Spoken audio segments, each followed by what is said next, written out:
जरा सोचिए, जब भी इतिहास के बड़े युद्धों की बात होती है तो हमारे दिमाग में क्या आता है?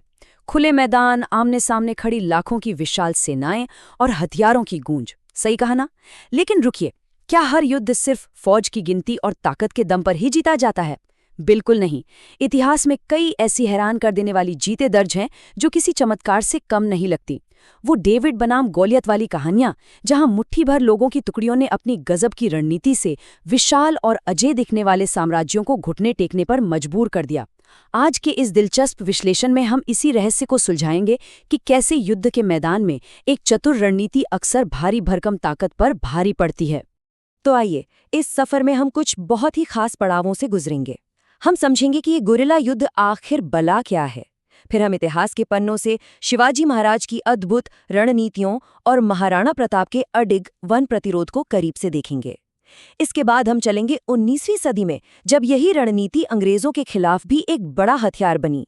और अंत में इन सब कहानियों को जोड़कर देखेंगे कि कैसे सही रणनीति बड़ी से बड़ी ताकत को भी चकनाचूर कर सकती है। अब सबसे बड़ा और सीधा सा ऐतिहासिक सवाल तो यही उठता है कि आखिर मुट्ठी भर लोग विशाल साम्राज्यों को हराते कैसे हैं?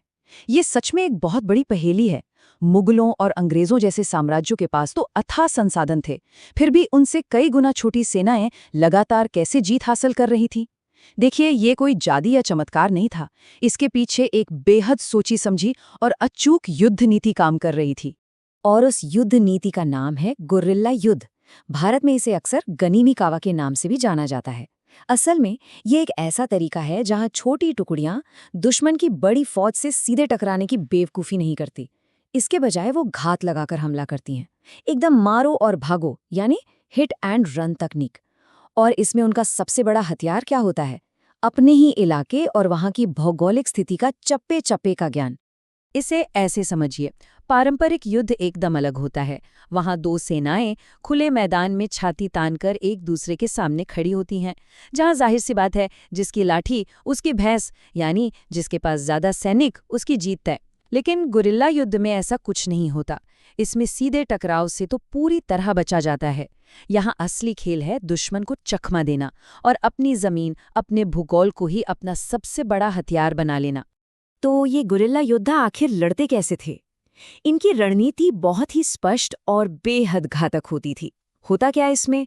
अचानक से हमला किया और दुश्मन कुछ समझ पाए या संभल पाए उससे पहले ही हवा में गायब। वो कभी भी दुश्मन की मुख्य सेना से नहीं भिड़ते। उनका टारगेट होते हैं दुश्मन के सबसे कमजोर बिंदु, जैसे कि उनके खाने पीने और हथियारों की सप्लाई लाइन को ही काट देना। छिपने और वार करने के लिए ये घने जंगलों और पहाड़ियों का इतना गजब इस्तेमाल करते हैं कि इनकी एक छोटी सी टुकड़ी भी किसी बड़ी सेना के लिए काल बन जाती है। अब अगर हम भारत में इस कला के सबसे बड़े रणनीतिकार की बात करें तो सबसे पहला और सबसे महान नाम आता है छत्रपति शिवाजी महाराज का। शिवाजी महाराज ने ही इस अपरंपरागत युद्ध कला को एक अचूक और मारक हथियार में बदल दिया था। इस रणनीति की ताकत को समझने के लिए हमें 17वीं शताब्दी की दो बहुत ही मशहूर ऐतिहासिक घटनाओं में झांकना होगा। पहली 1659 का प्रतापगढ़ का युद्ध और दूसरी 1663 में पुणे में किया गया वो दुस्साहसिक रात का हमला। ये दोनों घटनाएं चीख चीख कर बताती हैं कि कैसे अपने से कहीं अधिक बड़े और ताकतवर दुश्मनों को रणनीतिक सूझबूझ से धूल चटाई गई। चलिए पहले बात करते हैं 1659 के प्रतापगढ़ युद्ध की। हुआ ये था कि बीजापुर सल्तनत के सेनापति अफजल खान ने शिवाजी महाराज को धोखे से मौत के घाट उतारने का पूरा प्लान बना लिया था। लेकिन शिवाजी महाराज कोई आम योद्धा नहीं थे। उन्होंने इस धोखे को पहले ही भांप लिया था। जब शांति वार्ता के बहाने अफजल खान ने उन पर वार किया तो वो पूरी तैयारी में थे। उन्होंने पलक झपकते ही अपना बचाव किया और उसे वहीं ढेर कर दिया। और बस फिर क्या था? उनकी सेना ने खान की सेना पर ऐसा अचानक और जोरदार हमला किया कि दुश्मन के होश उड़ गए। इस एक शानदार योजना ने मराठा शक्ति की नींव को फौलाद कर दिया। और इसके कुछ ही साल बाद 1663 में जो हुआ वो तो किसी एक्शन थ्रिलर से कम नहीं है। मुगल सेनापति शाइस्ता खान एक बहुत ही विशाल सेना लेकर आया और उसने पुणे पर कब्जा जमा लिया। अब इतनी बड़ी मुगल फौज से खुले मैदान में लड़ना तो सुसाइड करने जैसा था। तो यहाँ बनी एक अविश्वसनीय योजना। रात का घना अंधेरा था। शिवाजी महाराज अपने कुछ गिने चुने और बेहद भरोसेमंद साथियों के साथ गुप्त रूप से शहर में घुसे। उन्होंने सीधा शाइस्ता खान के शिविर पर धावा बोला, उसे घायल किया और बिना कोई बड़ा नुकसान उठाए वहां से सुरक्षित निकल गए। सोचिए, इस एक घटना ने मुगलों के घमंड को कितनी गहरी चोट पहुंचाई होगी। अब चलते हैं राजस्थान की तरफ, जहां इसी रणनीति का एक और बहुत ही शानदार और प्रेरणादायक उदाहरण हमें देखने को मिलता है, महाराणा प्रताप का वन प्रतिरोध। इतिहास में थोड़ा पीछे चले तो 1576 में हल्दी घाटी का वो प्रसिद्ध युद्ध हुआ था। एक तरफ मुगलों की टिड्डी दल जैसी विशाल सेना और दूसरी तरफ महाराणा प्रताप की छोटी लेकिन जान पर खेल जाने वाली फौज। ये एक आमने सामने की सीधी टक्कर थी। इस युद्ध के बाद मुगलों ने अपनी जीत का ढिंडोरा तो खूब पीटा, लेकिन उनका जो सबसे बड़ा मकसद था ना, महाराणा प्रताप को बंदी बनाना, उसमें वो पूरी तरह नाकाम रहे। और सच कहूं तो यही वो निर्णायक मोड़ था जिसने इस पूरे संघर्ष की दिशा ही बदल कर रख दी। हल्दी घाटी के उस युद्ध के बाद महाराणा प्रताप ने अपनी रणनीति पूरी तरह से बदल ली। उन्होंने गुरिल्ला युद्ध का रास्ता चुना। वो घने जंगलों से निकलते, अचानक मुगल चौकियों पर कहर बनकर टूट पड़ते और फिर गायब हो जाते। अरावली की वो ऊबड़ खाबड़ और दुर्गम पहाड़ियां उनके लिए एक अभेद्य किले का काम कर रही थीं। इन लगातार और तेज हमलों ने विशाल मुगल सेना को बुरी तरह थका कर रख दिया। अपने इसी सटीक और धैर्यवान रणनीति के जरिए महाराणा प्रताप ने चित्तौड़ को छोड़कर मेवाड़ के अपने ज्यादातर खोए हुए हिस्सों को धीरे धीरे वापस छीन लिया। समय आगे बढ़ा, सदी बदली और दुश्मन भी बदला, लेकिन ये गनीमी कावा यानी गुरिल्ला युद्ध की अहमियत कभी कम नहीं हुई। आइए देखते हैं कि आधुनिक ब्रिटिश सेना के खिलाफ ये कैसे काम आया। 19वीं सदी की शुरुआत में भारत के सामने थी पूरी तरह से आधुनिक और आधुनिक हथियारों से लैस ब्रिटिश सेना। 1857 के विद्रोह के दौरान जब अंग्रेजों ने बड़े शहरों को वापस अपने कब्जे में लेना शुरू किया, तो विद्रोही नेता तात्या टोपे ने संघर्ष का गियर ही बदल दिया।